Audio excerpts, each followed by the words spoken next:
toyebisaki l'État tolobi ngongo ezali ngonga malamu po biso basali na Nzambe peuple eza na biso mpe eza koyoka biso na période oyo toza kobima barelais baagent relais mpona kovulgarize mpona kosensibilize ke bato bayebake bokono oyo ezali mpe bapratike barègle barrière non seulement na église kino na bandako na bango.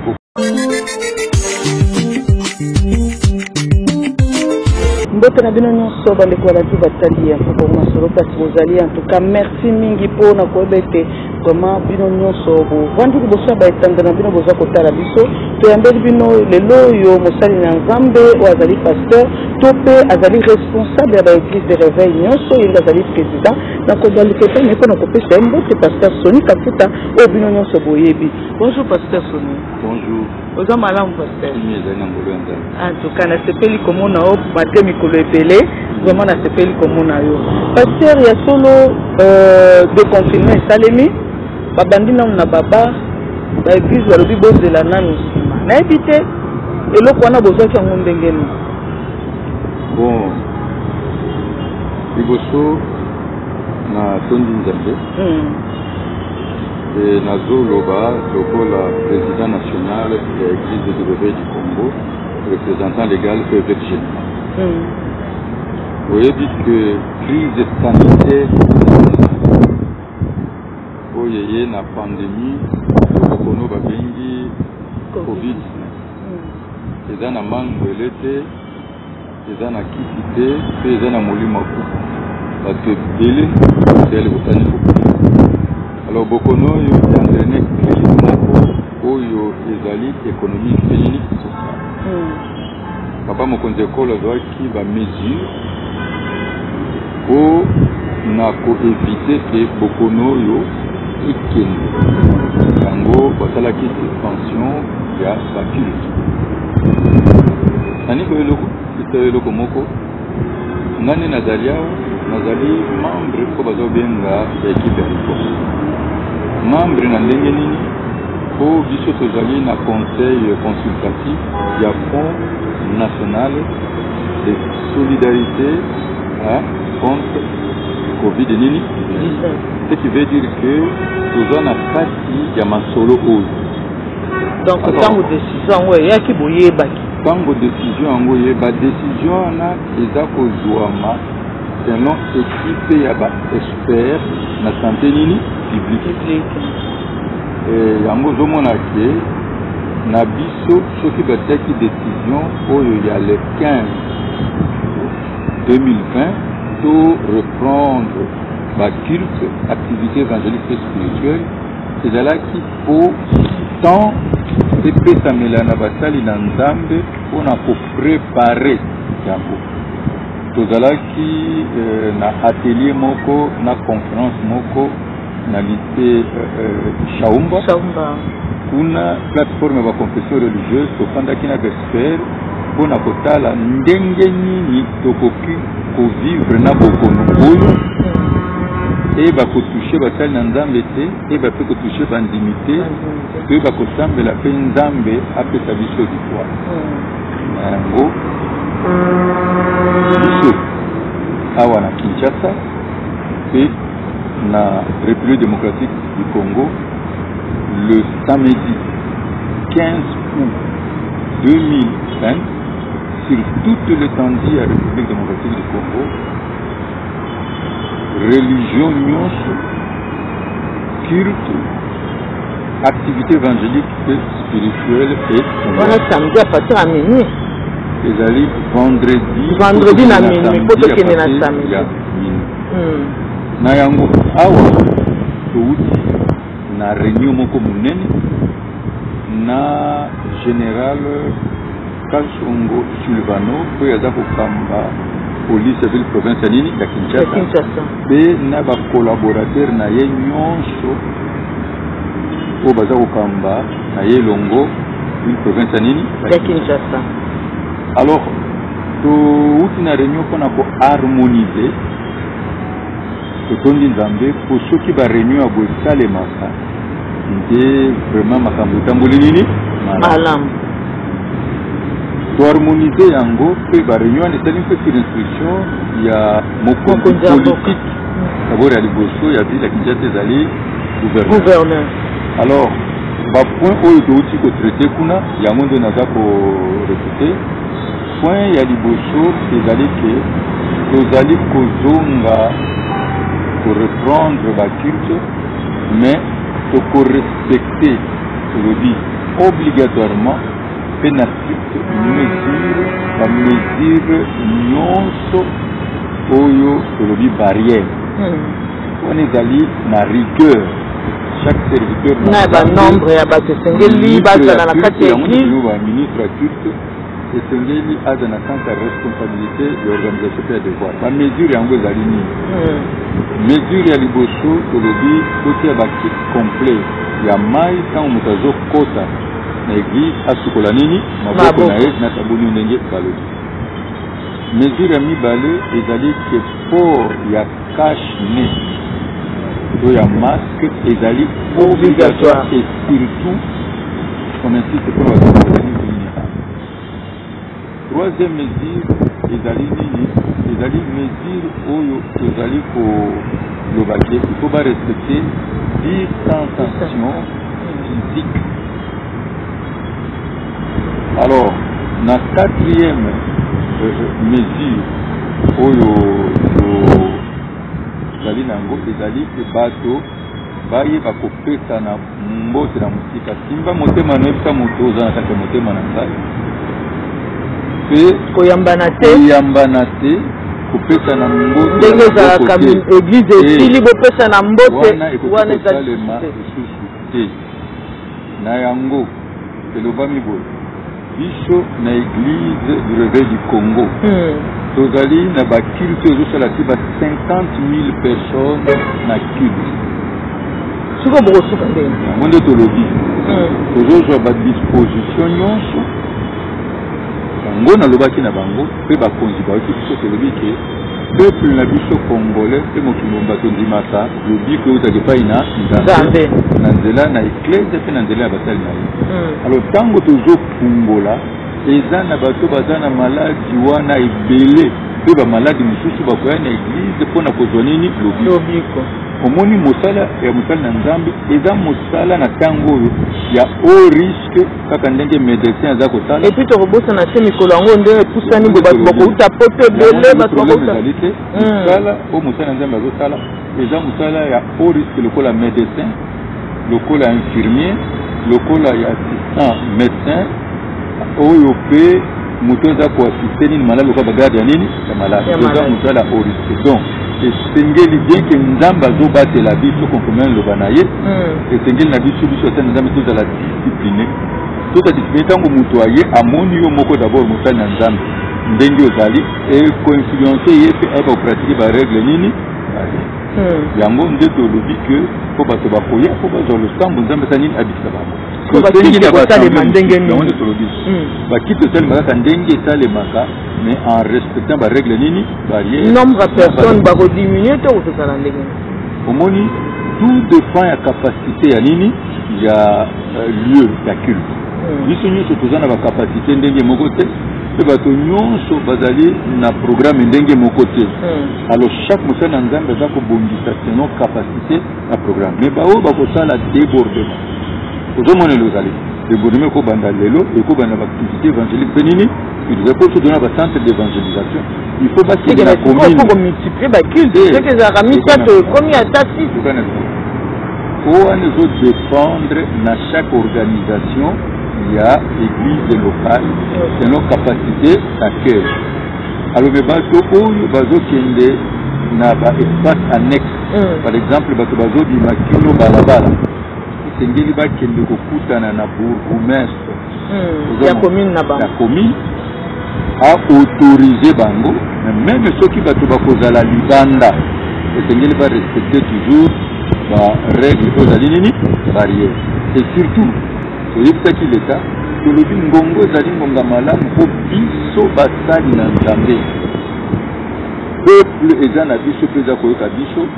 biso na periode oyo toza kobima barelais baagent relais mpona kovulgarize mpona sensibiliser que que bokono ezali pe ba pratiquer par règle barrière non seulement l'église qui nous bandako na bango comment on appelle changement monene na kati na nini na Kinshasa parce que bato bakozoni enseignement lokola biso na église ali na rebelle bato bazwaki ba séminaire bato bazwaki ba formation oyo ba espère batangi nini bapesaki biso ndenge to ko encadrer nini bato alors eloko suka tolobaki la police akosala musala na ye parce que na mboka na biso l'état na biso a mis investir makasi pour la formation nini ya la police na biso police na biso ezali police moko professionnel oyebi baza na rôle munene musala bango bazali kosala ezali kobatela biso bato na biloko na biso babengi yango sécurité na protection et kobosana te ke na lopoto balobi ke la police ezali dissuasive et la police ezali répressive c'est-à-dire policier aza koluka infraction c'est ce qui va signer à si a ordre bipai wana nango toyokanaki biso nyonso na bakonzi ya la police tosali commission moko toza na centrale moko ya renseignement oyo babengi nini généraux c'est-à-dire okomona te policier en uniforme soki omoni policier en uniforme ayene kosambela apo toza na bandeko bapolicier toza na bapolicier mingi akokoya kosambela naye na teni na ye te mais baoyo bakoya kocontrôle bakoya contrôle te na chaque église ezalaka ya moke ezala munene barepartir baagent ya service ya renseignement ya police rôle na ye ya kozala wana aye na kiti bandeli kino suka aveye soki boza korespecte ozomona mesure ya règle barrière akomilakisa mpe na bino te kinga naza moto nini ya police akosala rapport na ye kosala débordement kozala te parce que moto akoya afandi na culte soki alandi ti na soki esili azongi na ye parce que yo koyeba ye te eza na kati te kopesekanya okoyeba ye te yo koyeba ye te akoya akutani mpe na paster amonaki eloko wana paster kodénonce ye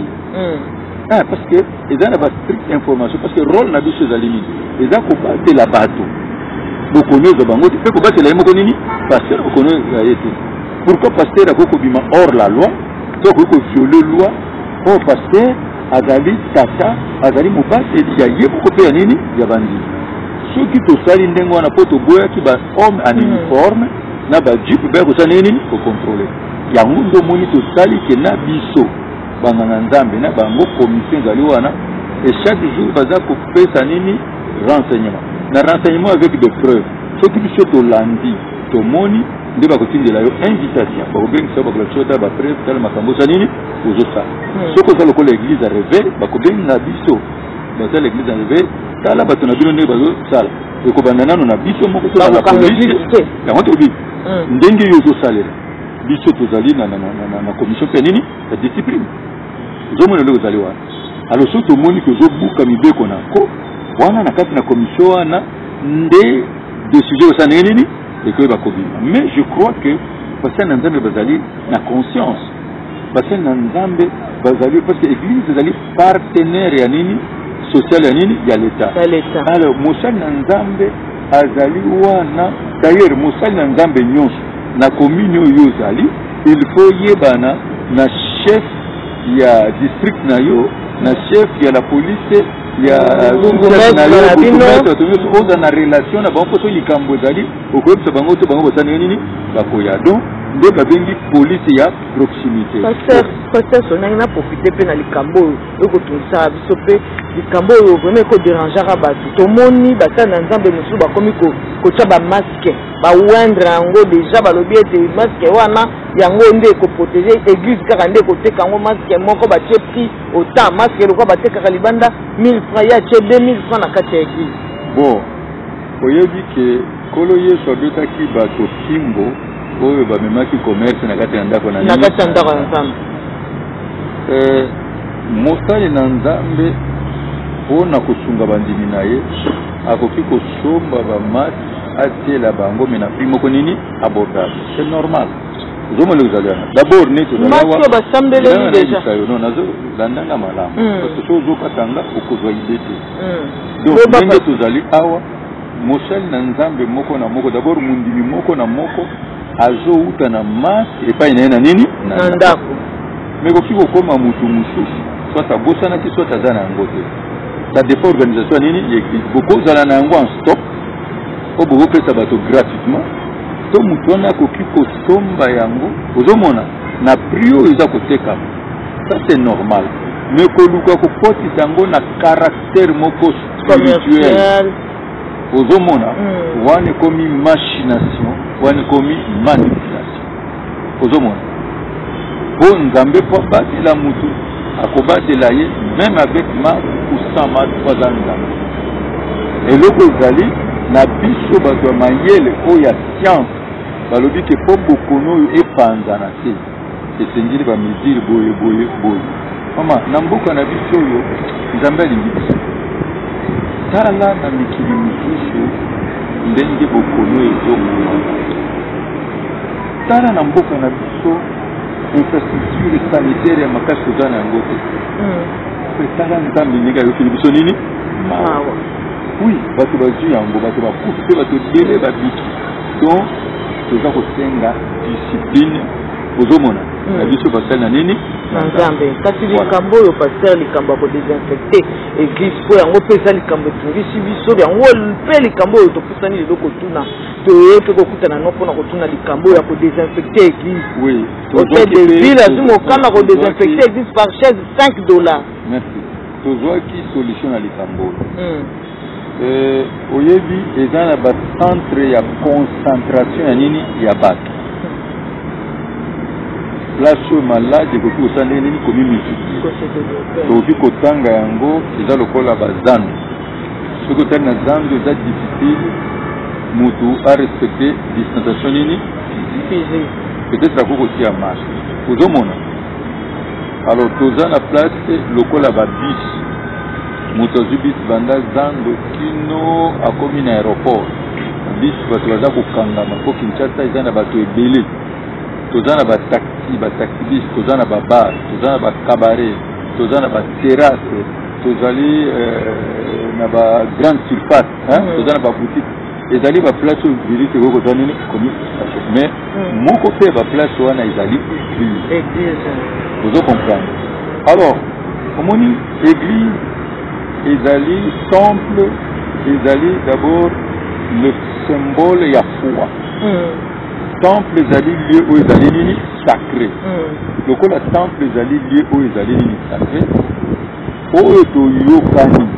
ezali ke mosali na nzambe moko na moko ayeba kotia esika bato baza kosambela peto no ba moyen ye moko ndaza na ba matériel osengeli non yokana esayo tosengi hygiène ezala malamu ezala malamu mais likambo oyo balobaki ke babimisa $200 non 200 000 francs excusez-moi c'est-à-dire contre-valeur à $100 mosusu ezali 50 selon dimension ya église wana baboyi yango donc bayebisi biso soki bourgmestre moko ayebisi bino bosala yango donc wana hotel de ville ye monde alobi hotel de ville alobaki na nani hotel de ville atindeli biso soki ozali na badécision wana ezali kaka bamesure nini barrière mpe police il faut asala nini application bamesure nini barrière eza babourgmestre nde babengisaki nini bapaster mpona koyebisa bango makambo wana mais makambo wana na réunion touti baboyi yango mais balobi volontairement mpe basengi ke église ekobisa bipai bakosambela ezala nini po kobosana teke place oyo bato baza kosambela ezali moko ya bisika bato baza koyebele ekoki kofavorize nini contamination donc c'est normal lokola biso ndenge tozali awa soki oye vendredi okomona tosali appel ya équipe ya baprofessionnel mpona kodesinfecte okoya yaka vendredi omona baza koya lobi bakotravaille lobi na samedi mpona kodesinfecte nini église ça fait 5 mois oyo bato baza na baactivité te mpe tokosala yango mbala moko te tokobanda kosala yango nini plusieurs fois c'est la même façon nde tosalaka na ndako na biso na ndako na biso bangungi bazali eza na bato baza na bambwa na lopango omona bambwa baza nyonso okobenga bato basala nini badesinfecte ezaka na même façon oyo tosalaka meme na baeglise na biso toza batoilette ya basi toza batoilette ya nini na mibali bino basi okozwa infection avec facilité toilette wana eza toilette publique il faut toujours eza nini ezala fete donc même côté ya bandimi bango moko bazala nini donc oyo akolobaki baexige yo kiti moko $5 ebote eza te d'abord toloba baeglise esali 5 mois manque à gagner eza nano manque à gagner te po mosala to tozosala eza mosala oyo recevoir évangile gratuitement toza mais nzambe atie barègle na yo lokola biso église ya réveil du Congo so totali bible biso toza baéglise poste missionnaire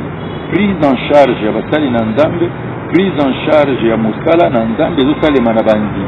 bandimi wana bazalaki confiné l'église ezali confiné d'abord tosali nano état de lieu te mpona koyebisa bino baconséquence nini oyo ntango tozofungola tokomona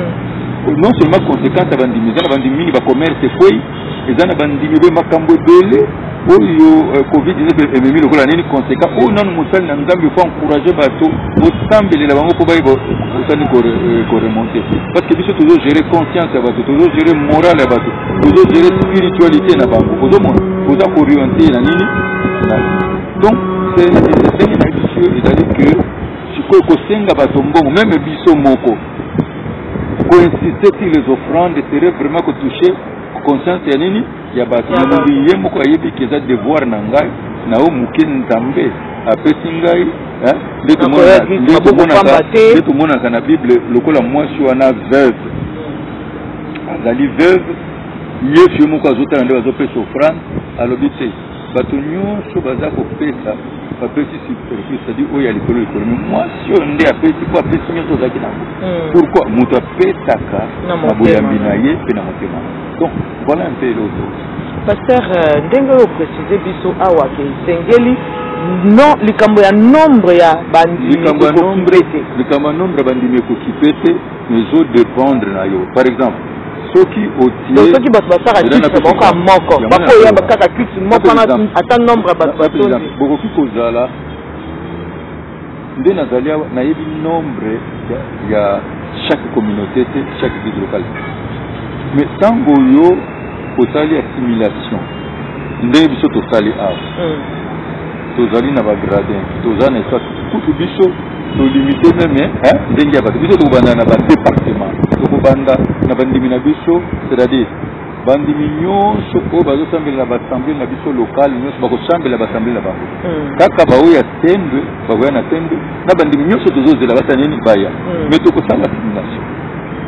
moni bato bafandi ntango ebele bazosambela te d'ailleurs okomona à partir ya samedi na butu comme ça okomi koya kolala na nini église parce que eloko wana ezanga na bato mosusu balala permanence déjà na tina yebi bato continue permanence te oyo bazoya déjà ye moko samedi ay kolala po emankaki ye kosambela nzambe badore nzambe emakaki alors biso toza koencadre bango ndenge tosala tokosala d'abord oyo biso moko tofandi nano totandi bakiti na biso ndenge totandaka te mais totandi en respectant distanciation nini physique ntango totandi yango tomoni esali boye soki bato bakoti batondi bakoki na ndenge totandi bamosusu bakozela filtre nini ya sima soki mpe kisi ya nsima wana etondi toza bapaster ebele toza baactivité évangélique ndenge tozala bacampagne évangélique ndenge tozala baconférence ndenge tozala baséminaire biso tosambelaka le biso bato bakelimite nombre te ata bato babimiti libanda mobimba baye tokorespecte kaka distanciation physique. Ok, merci beaucoup pasteur. Comme pratiquement na suka ya interview na biso koza na message ya kopesa na basali na nzambe mosusu tope na ba population congolaise yo kolanda aussi. Basali na nzambe bible bi tozali ba gardien ya âme ya bandimi biso nde tokoki kozala ba modèle biso moko tobanda ko respecter ba règle barrière biso moko to mobiliser to sensibiliser bandimi soki biso totosi bandimi nyonso bako tosa biso to jouer rôle ya la police tozala courtois mais ferme na bani ndinga tozaka ferme na bango batambo na lisumu te ndike tozala ferme na bango bokono ezwa bango te alors donc na encadrement na biso makambo ekoleka nayebi ke moto ya liboso oyo zala confinement na monde ezalaki Noé na kati na arche nzambe akonfinaki ye pour asauve ye na banyama oyo nzambe atiaki na kati presque 5 mois lokola biso ou plus soki otangi na me ntango Noé abimi atondaki nzambe nalobi ke tokoya koadore nzambe mpona kolakisa ye notre amour mpona koexprime ye notre joie tokobina tokoyembela ye parce que nzambe asali biso ngolu abo toreprendre bakisi na biso ngolu mpe toza kovivre alors il faut tobanda na prière et action de grâce lokola nini Noé ntango abimaki rekobasir nini hotel je offrande na ye atie nzambe asepeli offrande na ye nde nzambe sikoyo adécrété parce que moto oyo azorecommencer à zéro azobanda un nouveau départ sikoyo nde place secret ya bonzambe ezali nde nzambe sikoyo ayi kodécrété maloba oyo esali sikoyo mpona futur na ye na famille na ye sikaito nzambe na lola pambela. Merci beaucoup Pasteur Tony Rockman, merci na bino bozolanda biso mon entier vraiment topesi bino merci la bande kona biso kuna na Montréal coupon Digo du site Mbouyi Christelle Mbouyi Lydie Mbouyi famille Mbouyi mobimba na pesi bino mbote na pesi dina Mbouyi mbote Sandra Mbouyi mami Mbouyi kuna na Afrique du Sud vraiment bande kona nga nyonso même na ba province na Congo awa topesi bino mbote merci landa biso chaque fois en tout cas de bonnes choses ngana bino au revoir merci na Diki mayamba asibi caméra merci pe na Roy Mbouyi na montage ya émission oyo na bino ko kuta mikomko ya bye.